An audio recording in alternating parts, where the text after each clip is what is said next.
Jumpa kita kembali dalam channel yang indah yang senantiasa kita pakai untuk memberitakan damai sejahtera ini.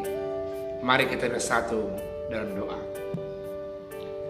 Damai sejahtera yang senantiasa menghidupkan kami, menghidupkan rohani kami, dan semua organ-organ kehidupan kami. Biarlah kembali firman yang penuh damai itu menyusup, merangkul kehidupan kami. Kami rindu untuk sabda Tuhan, dan perdengarkanlah sabdamu yang berkuasa itu. Dalam nama Yesus kami berdoa. Amin. Yakobus pasal yang ketiga ayat 17 dengan 18 dikatakan firman Tuhan demikian. Tetapi hikmat yang dari atas adalah pertama-tama murni, pendamai, peramah, penurut, penuh belas kasihan, dan buah-buah yang baik, tidak memihak dan tidak munafik. Buah dan kebenaran ditaburkan dalam damai untuk mereka yang mengatakan damai. Demikian firman Tuhan. Hikmat dari atas rupanya berbeda dengan hikmat dari bawah. Atas maksudnya sorga, tempat Allah bersemayam. Hikmat yang dari Allah berarti dari sorga, berbeda dengan hikmat yang dari bawah. Apa rupanya pengertian hikmat dari bawah?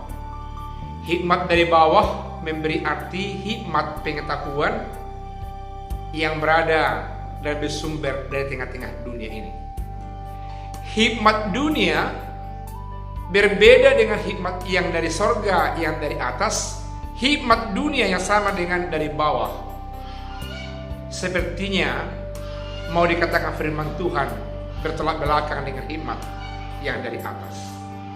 Jelas diperlihatkan bahwa hikmat yang sering dikonotasikan dengan pengetahuan yang bersumber dari Allah itu, dikatakan firman Tuhan pertama-tama sifatnya murni, tidak bercampur aduk dengan pemahaman-pemahaman yang penuh dengan kebohongan, kemunafikan dengan dosa.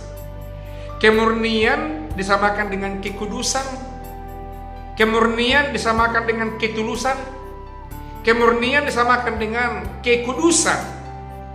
Itu berarti bahwasanya pengetahuan, sukacita, damai yang dari Allah, yang dari atas, senantiasa sifatnya murni dan kudus dan tulus. Demikian juga jikalau ada dari bawah yang memberikan hikmat yang dari bawah, itu tidak berarti penuh dengan kemurnian dan ketulusan dan kekudusan seperti hikmat yang dari atas. Akan penuh dengan warna kekacauan yang sifatnya duniawi.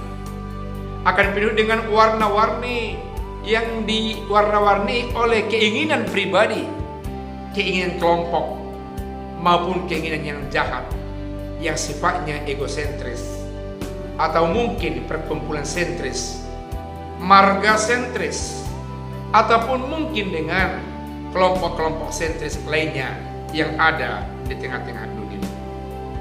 Seterusnya dikatakan bahwasanya hikmat yang dari surga itu penuh dengan belas kasihan dan buah-buah yang baik. Karena belas kasihan Allah terhadap dunia ini, sehingga Dia memberikan hikmat dalam diri Yesus. Tuhan Yesus adalah merupakan hikmat yang hidup yang dari Allah Bapa di sorga. Dan hikmat itu penuh dengan buah-buah yang baik, dan tidak mau memihak dan tidak mau munafik. Dia tulus, Dia berjuang, Dia berkorban, dan Dia mengampuni orang-orang sekalipun banyak yang berdosa oleh karena dunia ini di hadapannya dan di hadapan Allah Bapa di sorga dan sesama umat manusia. Itulah hikmat yang sejati yang dari Allah Bapa di surga, yang meski ditanamkan ke dalam hati kita sebagai orang percaya kepada Allah Bapa dalam nama Yesus. Berbeda sekali memang dengan hikmat yang munculnya dari dunia, dari bawah.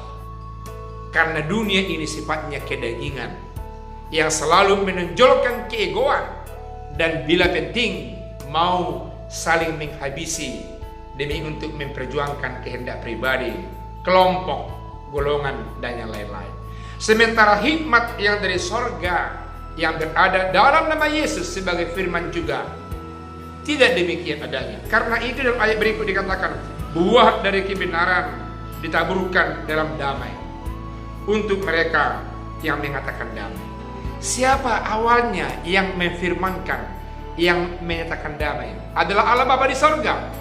Damai kebenaran itu adalah untuk Allah Bapa di sorga.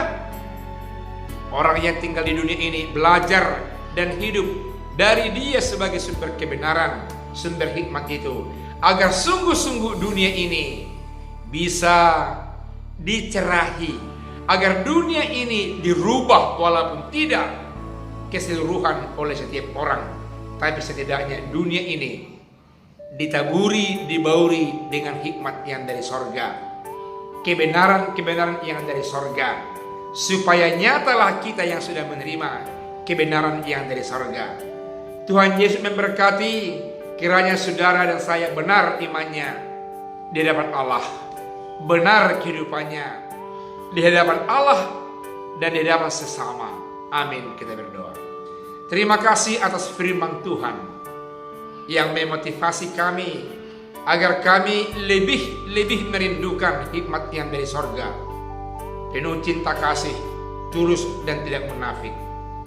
Kami hidup menangkap kebenaran yang dari Tuhan, dan itu mungkin jikalau kami setiap saat memulai hidup kami bersama Tuhan yang penuh dengan kebenaran itu. Engkau yang membenarkan hati yang goncang, mereka-mereka yang sakit di rumah sakit maupun di rumah yang terisolasi, yang terkadang menyalahkan, memvonis tindak tanduk iman percayanya. Engkau jagai mereka Tuhan, supaya mereka tetap kuat, bersemangat, dan hidup dalam hikmat-Mu dan kebenaran-Mu. Mereka lepas dari cengkraman-cengkraman yang membahayakan hati, pikiran, kejiwaan mereka. Karena hidup mereka bersumber dari Allah Bapa di sorga, bersumber dari hikmat Tuhan, dan kami mereka kembalikan hanya untuk kemuliaan nama Tuhan.